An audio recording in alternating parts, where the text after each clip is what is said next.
dropped it there.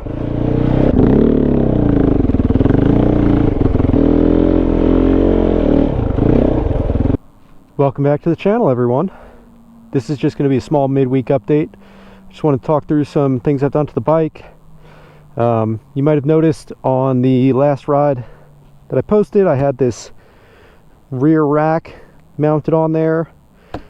So that thing has been holding up great. It was just an eBay version of one that Uncle Wang sells. But it has these little pieces that keep your luggage from falling down, and it gives you a lot more tie down points. So I have the straps all woven through here, but if I was going to put a top bag on, I'd probably redo some of this. This is just kind of keeping them tucked and out of the way. Second thing, new exhaust. If you're going to go with the Dominator exhaust, I have three things to tell you. One, if you get this rear rack, it is an interference fit right there. This is touching that pipe. So it's very tight clearance in there. Second, with this rack, the bolt down here that they give you is too long, and it'll go all the way through and touch the engine case. So what you have to do is pull that little rubber spacer out that you have on your stock exhaust and use that bolt down there. Or actually, I'm sorry, they don't give you a bolt here. You have to use your stock one. But it goes through too far and it'll touch your engine case before it tightens all the way down. You don't need the graphite exhaust gasket anymore with this exhaust. It's just a slip fit. And then the final thing I had to say about it was this back bolt underneath my luggage here. If you're going to do an exhaust and this rack, right here is very, very difficult to actually work in. So I would recommend actually pulling this side plate off, which is what I wound up having to do, and then installing the exhaust and then putting the side plate back on. Works out pretty good that way. So exhaust, off-road version Airbox, and I got my ECU tuned to the 230.1. So sun's kind of setting right now. I probably only have about 30 more minutes with it up. You know, end of a long work day. I just felt the urge to go out and ride. Got to satisfy it sometimes. Already lowered my tire pressures down to 15. And man, this new tune is awesome. But I wish the exhaust were a little bit quieter. You have to run pretty much an open exhaust for the 230.1 to work. But I tried the medium, sorry, this is the medium dB killer that's in right now. I tried the hard dB killer for this exhaust, ordered it from their website, and I could immediately tell it was too restrictive. I was getting some pretty good rich bogs when I was opening the throttle. So, you know, I would blip it when I was down low, and it would just where it kind of drops down low. Yeah, I wish I didn't know what that was, but unfortunately I've had to tune carburetors before, so I knew exactly what the symptom was, and I was like, the super restrictive hard dB killer isn't going to work, so we're just going to have to go with the medium one. And even that, I can still tell it's a little bit rich, but I think that has more to do with the altitude with the tune than the actual exhaust restriction. So let me start it up and you can get an idea for the sound. This thing pushes some powerful exhaust out. That is probably, I can feel it all the way here, and it's still pretty good. So what is that, like 2 feet from the exhaust, and I can feel that thump. More powerful thump coming out of that exhaust than I had with my 650. Kind of crazy.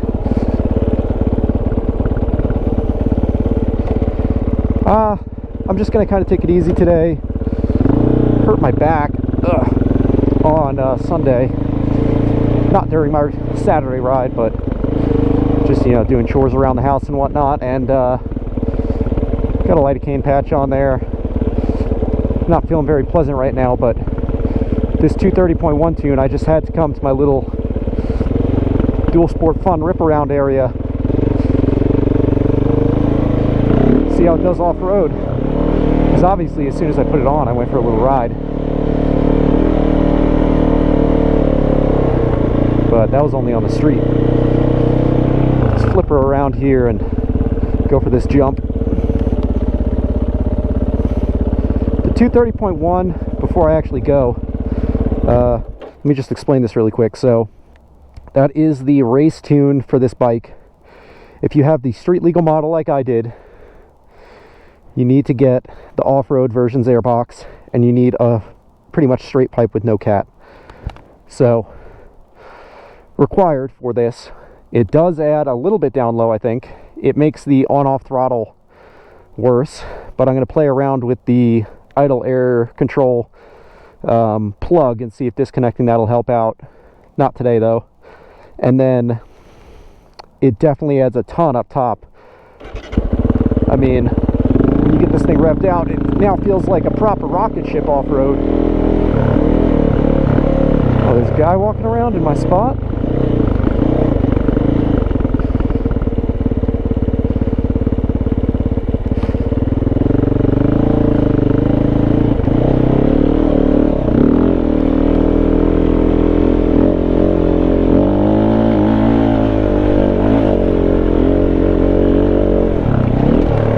That was a really good jump. I'll go down here and do one of these little fast whoop sections. Hear the exhaust going pretty good. Oh, you know what? Let's do a little hill climb first.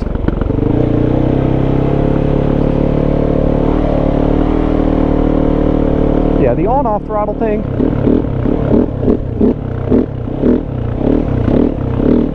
I think it's not as bad as some people make it out to be.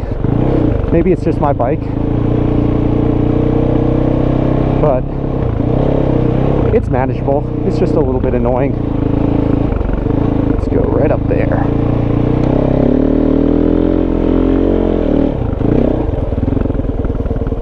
Too easy. The pull this thing gets with that tune.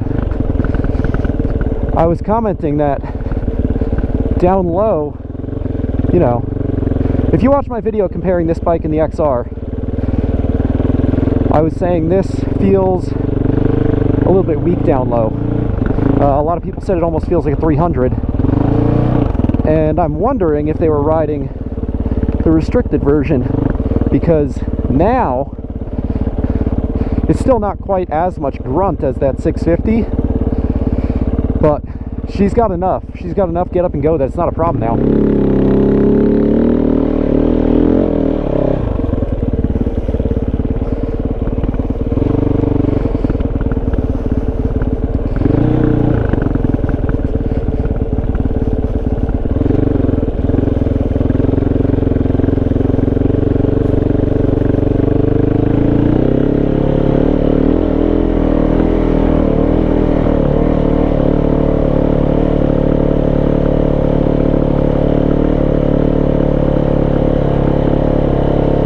Wondering if I want to try the big hill climb.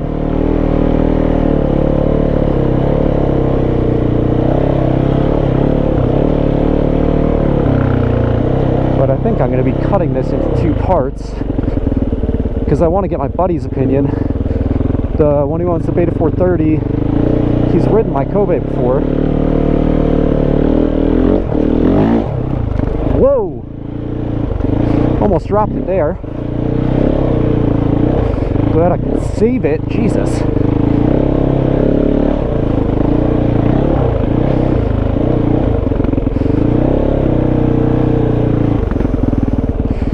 Anyway, he's ridden the Kove before with the stock tune, and I want to see what he thinks with this 230.1. That was really, really strange.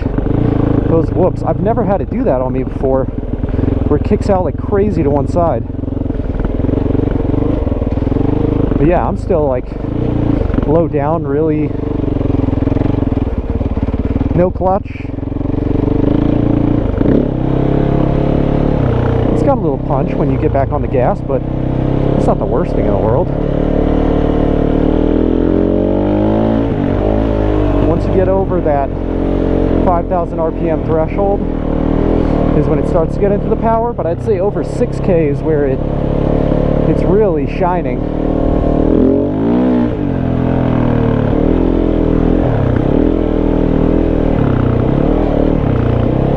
I didn't do this little climb last time I was here on the Kove, and this is where I was commenting about that punch with the XR. So this is all like very, very soft gravel, and that churning torque down low, you can get up this little hill fairly easily and get out of this sand and gravel, and it never felt as good on the Kove. So let's see. Oh my gosh, too easy.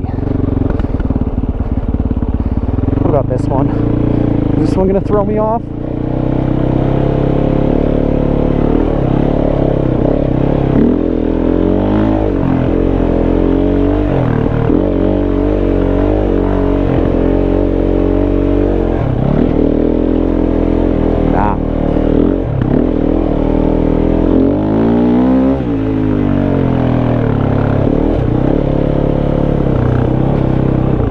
Nice to me.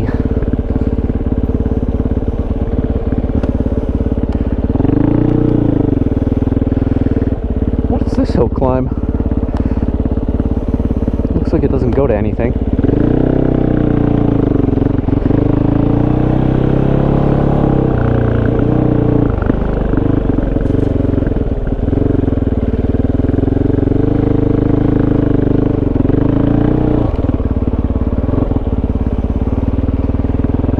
Trash people leave here.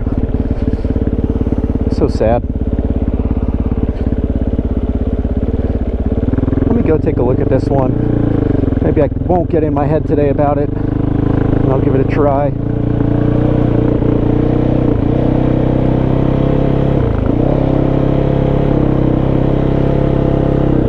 Oh.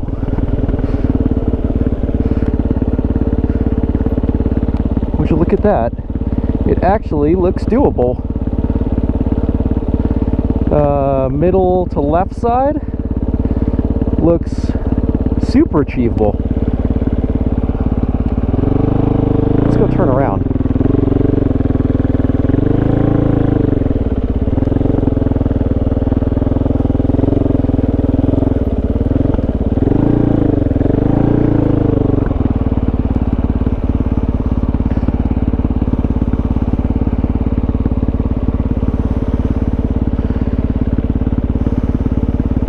Well, we're going to send it up a cliff after I said I'm not doing anything crazy today.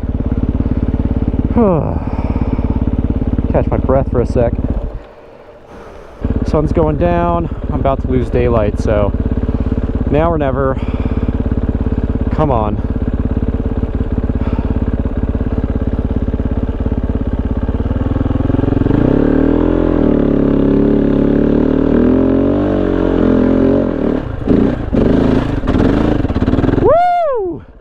Oh, I had to dab a little bit, but we got up. I didn't have to work the clutch at all.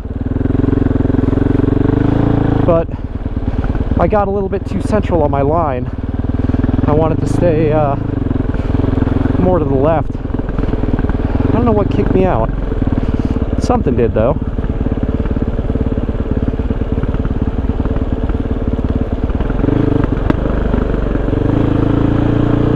Slant pit. Man, that stupid hill climb's been haunting me for like a month. So I'm super glad I can tell it to screw off. Ooh, I just saw a little bitty trail I haven't seen before. What is this?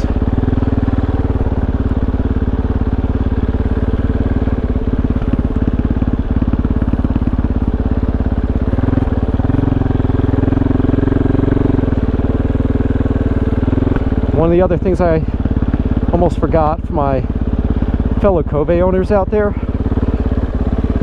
if you do the 230.1 tune, the guy I took it to is an approved Kove service center, and he recommended for like the slow kind of technical riding that I'm doing with this tune to to do 1,000-mile oil changes.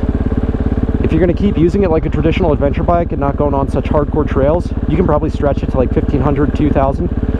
But for what I'm doing, revving the piss out of it with the clutch held in, sometimes it's a good idea to keep that oil clean when you're running a hot tune like this.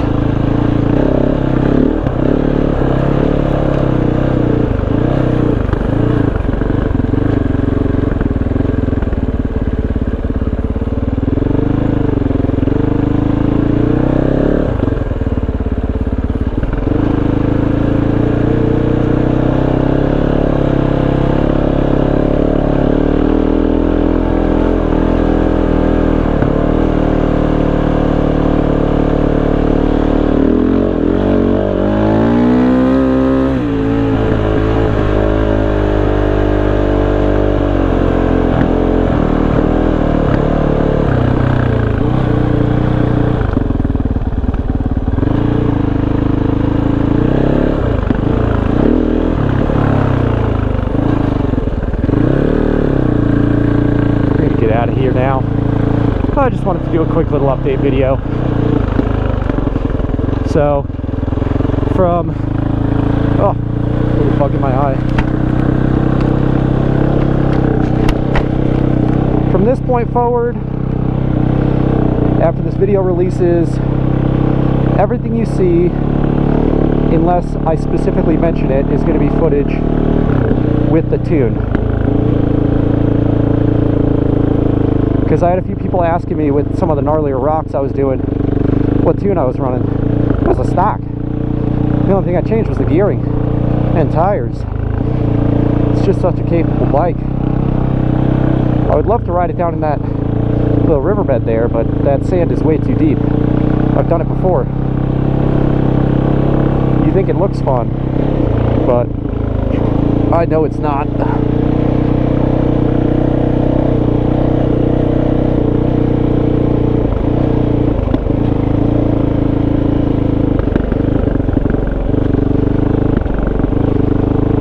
Really just does give it power that's way more useful, way more usable. Let's go this way. Like there I was just kind of crawling in second gear.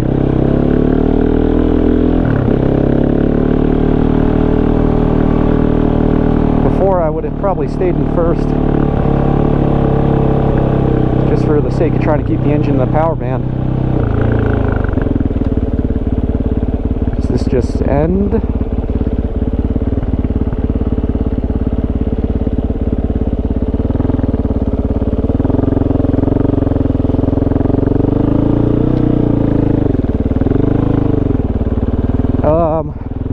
Just some final conclusions here while I make my way out. The forums for the Kove on Adventure Rider, I've mentioned before that I want to make an adapter plate that other people can use. For example, if they want a cheaper option, or if the off-road Airbox isn't available to them. So now that I have the off-road Airbox installed after taking all its measurements and dimensions and stuff, and working on modeling out that in CAD, and then the adapter plate will follow. Who did all this? Driving down the river?